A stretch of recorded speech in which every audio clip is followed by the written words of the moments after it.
আজকে আপনাদের সাথে শেয়ার করব কম টাকাতে কিভাবে কোথা থেকে আমরা আমাদের পছন্দের মাছগুলো কিনতে পারি।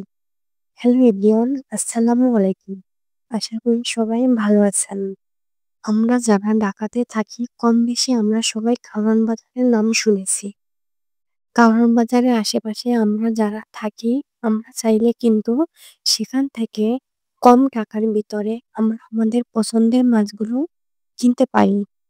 সেটাই শেয়ার করছি। আজকে ১ম এই আমি এই মাছটা কিনেছিলাম। এটা হলো সুরমা মাছ।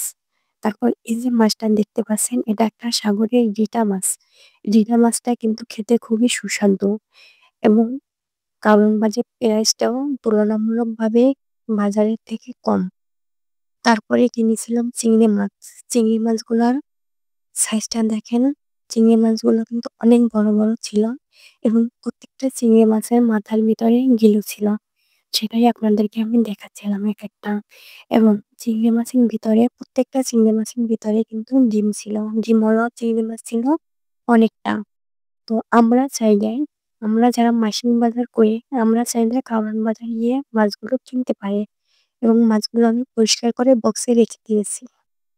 তারপরে কিনেছিলাম পাবদা মাছ। দেখেন পাবদা মাছগুলো কত বড়, বড়। সচরাচর কিন্তু আমরা বাজারে এই সাইজের পাবদাগুলো দেখি না।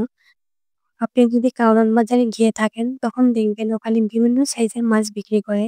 সেখানে কিন্তু তুলনামূলকভাবে প্রাইস অনেক কম। ওখান থেকে আপনার যে সাইজটা পছন্দ হবে সে সাইজটা দেখে কিনে নিয়ে আসতে পারবেন।